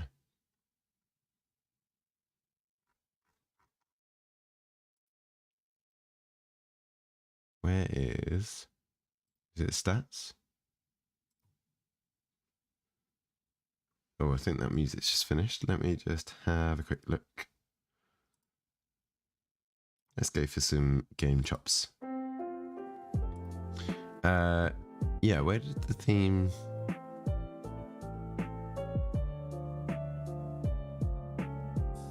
Yeah, there. Every 10 seconds. That's what it ended up. No. That the theme was every 10 seconds. We just decided that would be sorry. Yeah. I wasn't very clear there. Yeah, we decided that we could do a game based on like a Royal Rumble where every 10 seconds you have a new enemy enter the ring. And then that slowly morphed into, oh, if we're doing a Royal Rumble, we could do stuff about like a Royal Flush and having them as playing cards and that kind of stuff.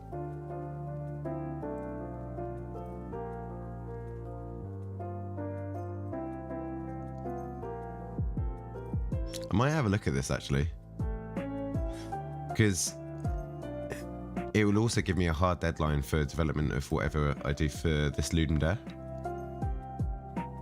It'll be like, okay, I have this weekend to make the game, and then I have until the 30th to finish tweaking and updating, and then start on the next game jam.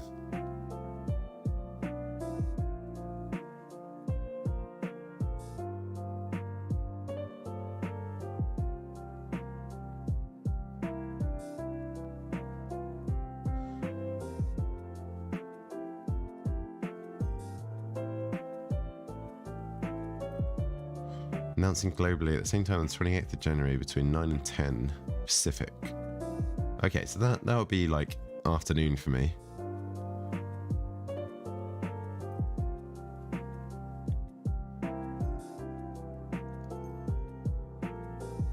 Let's see what the theme histories are.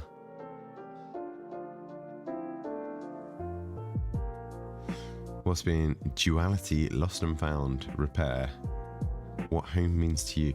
Oh, these are tough themes. I mean, everything seems tough the first time you see them though, so I could be tempted by this. Let's make a little note.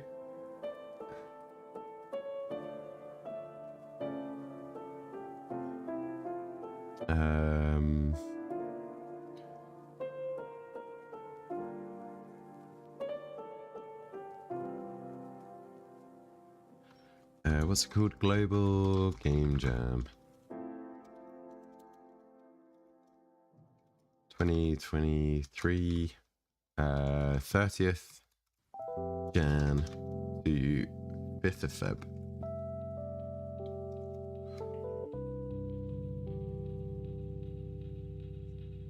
Well, thanks for the suggestion. Biggest game jam in the world. Ooh. See, the ones that I was thinking of doing this year is, so Ludum Dare do a couple throughout the year.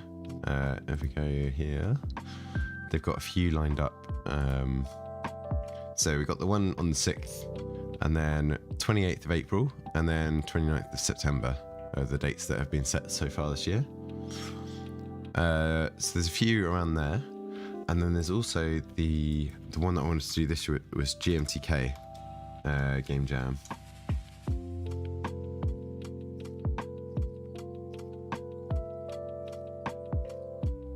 And this is normally absolutely massive as well.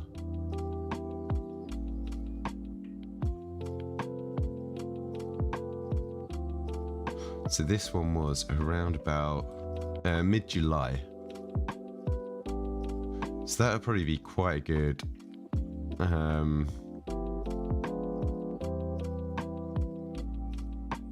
spaced out one. Yeah, Friday around 6 o'clock. That's good timing.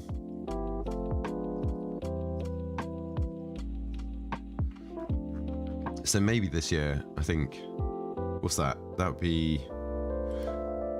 depends if I do all the Ludum Dares as well. Gonna see how this one goes and then make some decisions after.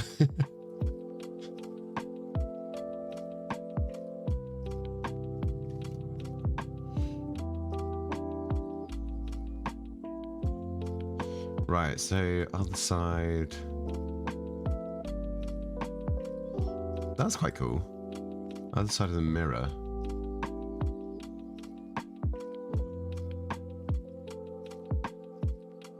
I think that's going to be too complicated to build social classes into a game and have the player manage and build them. Oh, thanks for the follow. Cheers. Yeah, sleep well. And yeah, hope to see you later. Thanks for stopping by.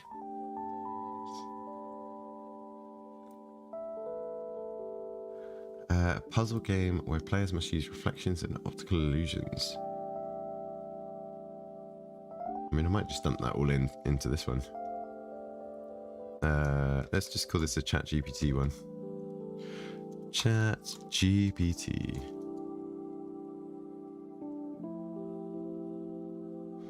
Just so I know which ones were suggestions from here. Right, what about summoning?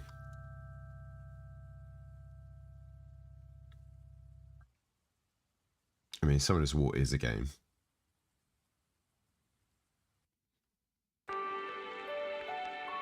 Yeah, Summoning Circle. Actually, I think I need to do it as a label, don't I? Labels. Let's do orange. I'm going to call it ChatGPT. And this was mirrors.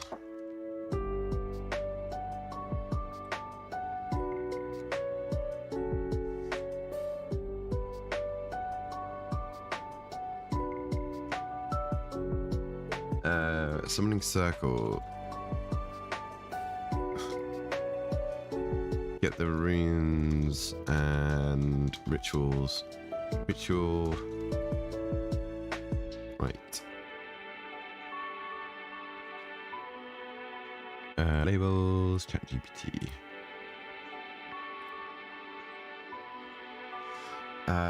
Summoning Legends, card game. No, I'm not interested in that. Summoning Souls, horror game where players must use dark magic to summon and control the spirits of the dead using their power to uncover secrets and solve mysteries in a haunted world. Sounds interesting too.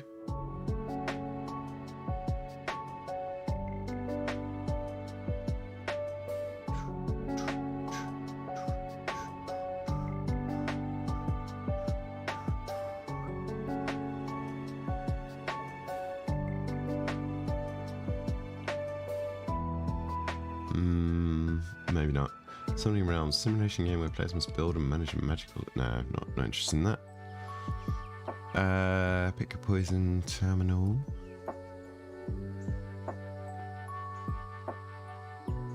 Pick your poison. See what comes up with this. Poisonous Plots, a strategy game. Okay. Ooh, I like that. Party game where players must choose which of several. Well, the difficulty is with Ludum Dare, it's very difficult to do multiplayer games. So most people rating will be rating as single players.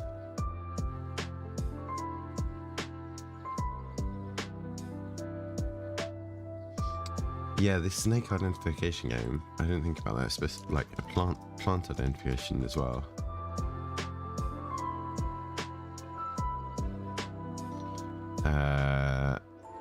Land on island and figure out what's safe.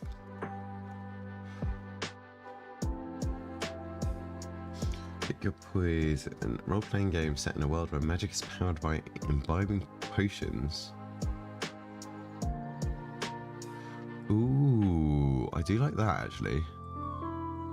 I mean, it's not quite that, but something like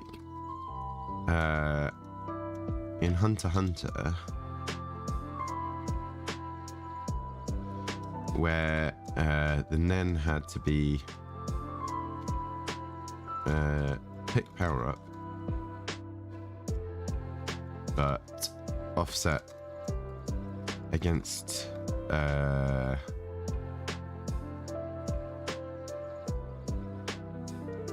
disadvantage.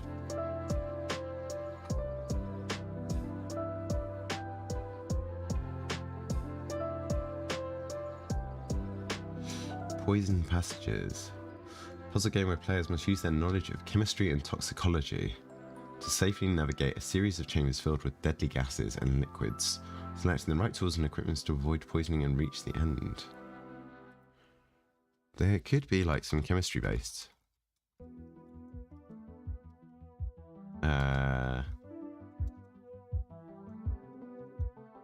Avoid poisons slash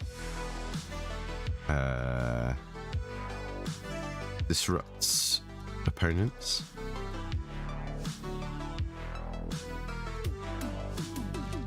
Okay. Next one, terminal. Not even doing the quotes now. Terminal velocity. Didn't even think about that. Velocity. Oh, neither either.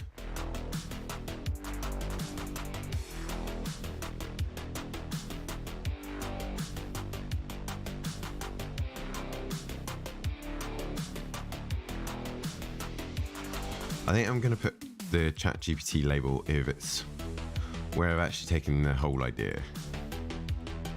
If it's just, oh, have you thought about this? I think that's okay to not apply this.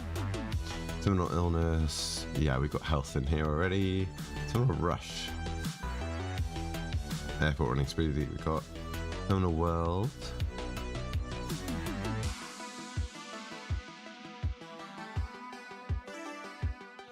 Not fussed by that. We got the computer terminal.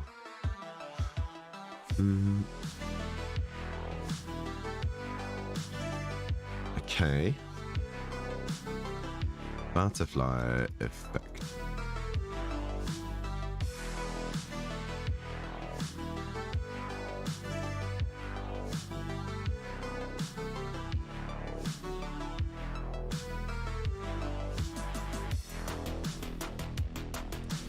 Yeah, I suppose this time travel stuff. I mean, based on the film of the same name.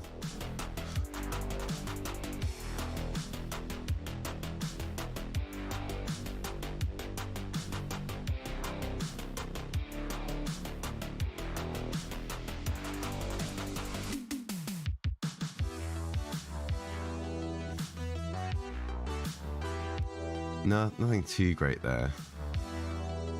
Right, pausing. Oh, not someone typing. Pausing has consequences.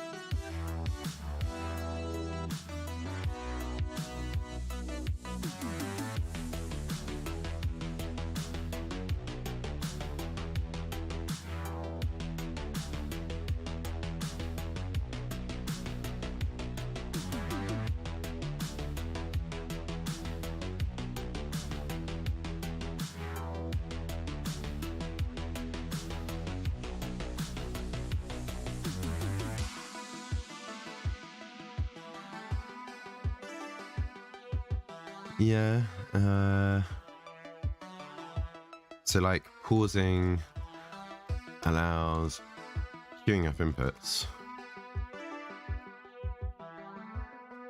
but also drains resources or something like that.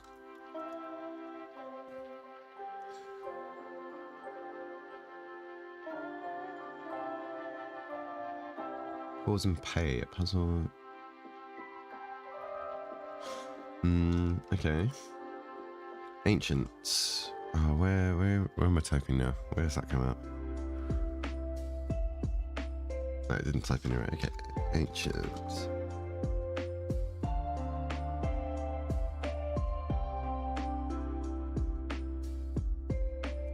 Yeah, like civilization. I didn't really want to go down that route, so I'm not gonna. I mean, we've got some of that stuff here. Ancient legends, heroes embark on quests. Nope. Ancient ruins, explore ruins, solve puzzles, uncover. It's just like tomb exploration kind of stuff. Ancient empires. Yeah, no. Ancient guardians, puzzle platformer game. Where players must use the powers of ancient deities to defeat monsters and solve challenges, unlocking new abilities and discovering the secrets of the ancient world. Yeah. So many uses.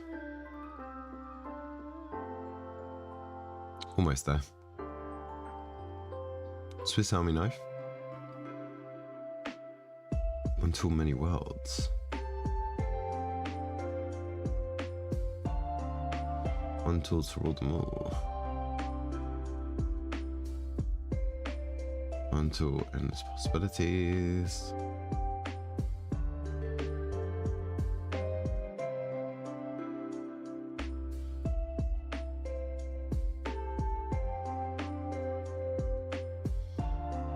Right, we're going to come back to that one because I want to ask it for examples of what tool that could be. Leave something behind.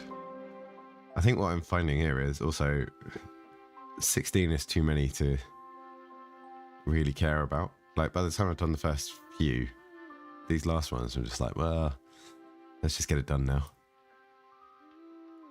Legacy. Leaving a legacy. Legacy.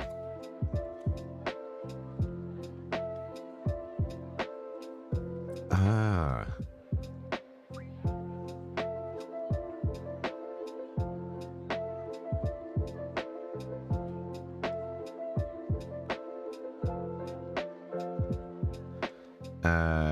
That's leaving items behind to be powered up for future use, but taking the risk of not having them now.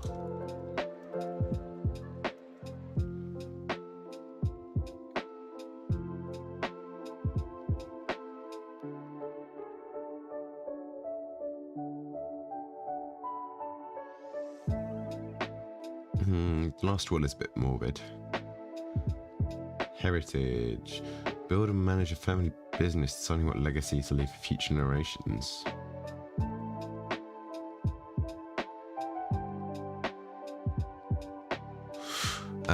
What else could you do? Maybe some like fossil fuel? Fossil fuel. Fossil?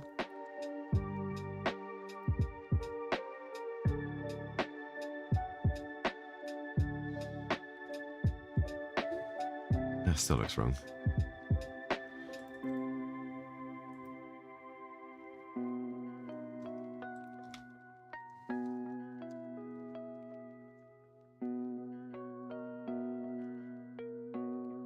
That looks so wrong now.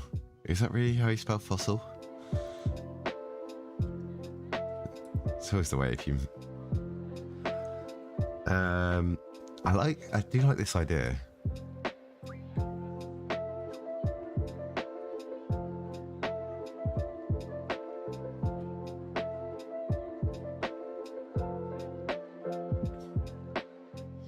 So the whole idea of like, maybe like a roguelike dungeon crawler kind of thing, where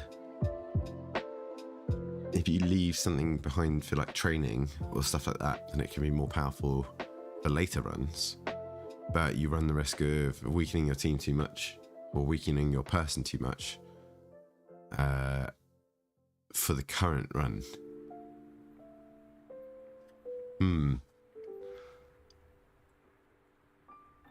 Right, comfort.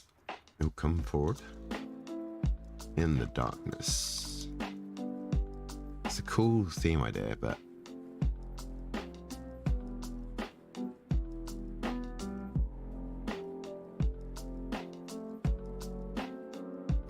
candlelight.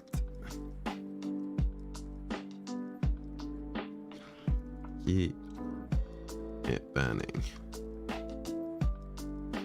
as a source of comfort, sanity, hope.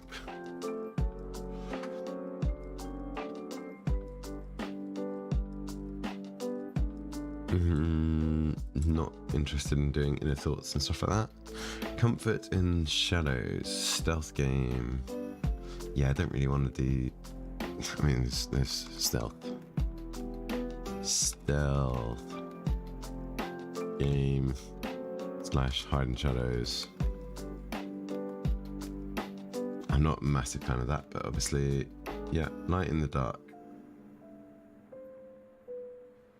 Not too fussed about that. Role-playing game, balance use light and dark combat.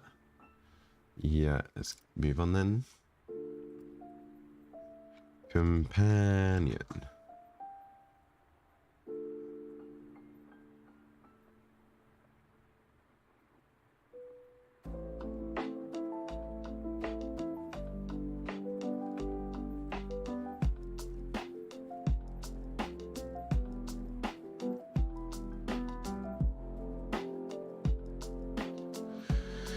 Each game where players must travel with a lot of companions solving puzzles and overcoming challenges as a team.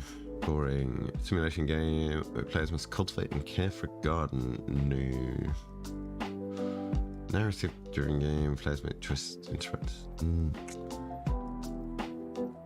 No, companion I don't really like. And folklore is the last one.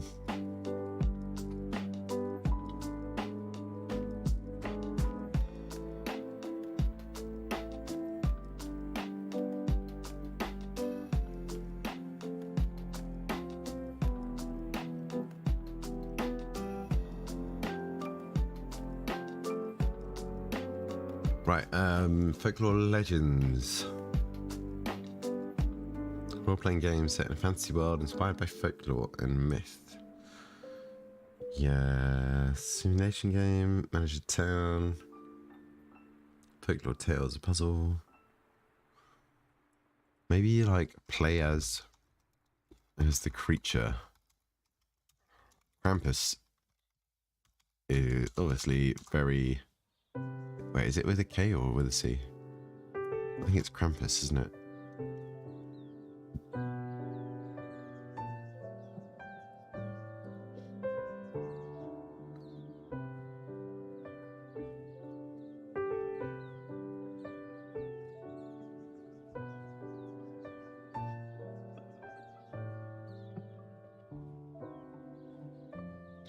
Okay.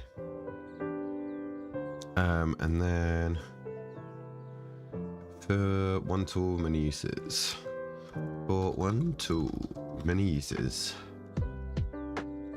Can you give an example of the tool to use? See what it comes up with.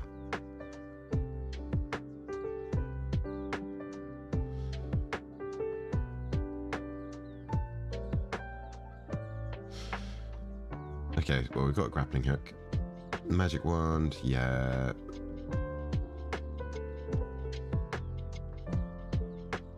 A shape-shifting amulet.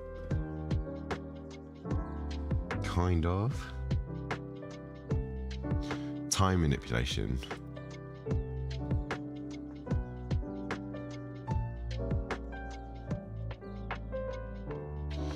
And a universal key. Okay. Well, thanks, ChatGPT.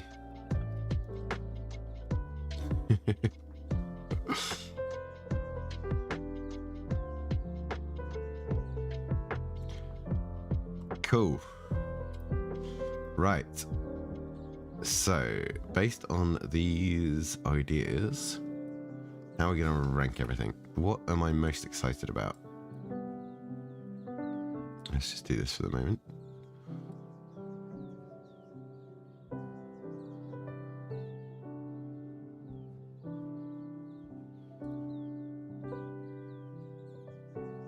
Right, we'll put you to the side. Okay, so layers. Layers has some interesting ones. Expand, I'm less fussed about. The other side I think would be interesting. Summoning... Pick your poison I do quite like. I think that sounds interesting. Terminal, not so much. Butterfly I think would be very tricky. Pausing has consequences. I wasn't too fussed by that idea either. Ancient, no. One tool many uses, maybe. Right. Pick your poison is a definite +1.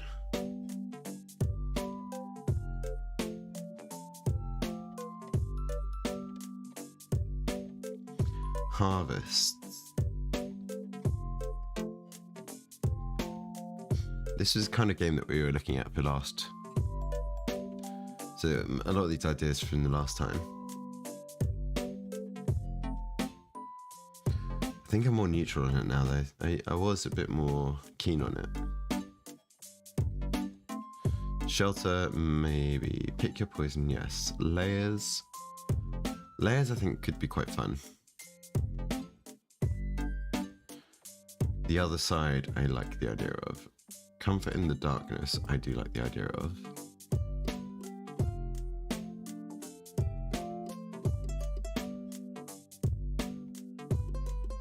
Pick Your Poison, I think, is my favourite. Harvest, Shelter, Layers. The Other Side, that's going to come up here. Butterfly Effect is not really. Terminal of Pausing is ancient. One tool and use this. Leave something behind. Right, Folklore. Kind of. Companion, no. Comfort in the Darkness, yes. Leave something behind, middling. One tool and uses, no.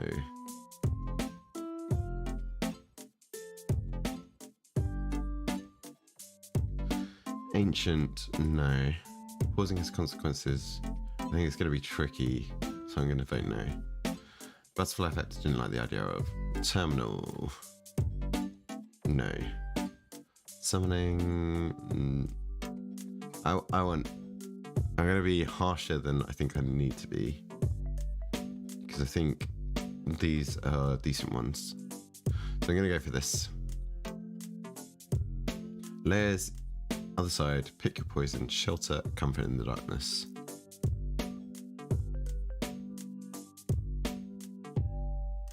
One of these three, I think, yeah, these three are my favourite for this round. So that's it. We've done round 1 of voting. Round 2 should open tomorrow, and we'll be back for some more of that. What's the time? 5:30. I think I'm going to wrap up there and come back later for some Phasmo. I want to do the Phasmo challenges before it all finishes, but I think I'll do that as a separate stream later on. So maybe like 9ish, 10 later on. But yeah, thanks for any lurks. Thanks for the follow, Maz the Spaz. Hope it's been interesting. Thanks for dropping by. And yeah, back tomorrow with more Ludum Dare prep. We're going to do the next round of voting, maybe do some Unity templating, that kind of stuff. And then in the evening, doing the DVD shrine time at 9 o'clock. Not 9 o'clock, 11 o'clock, where the shrine resets in Dead by Daylight, and we'll come up with some new builds based on what perks are available. And yeah, Phasmo, maybe let's say like 11 o'clock tonight. I might push that till later in the week, actually. We'll see. I might be on later, I might not. Cool. But I hope everyone has had a great weekend and looking forward to a good week.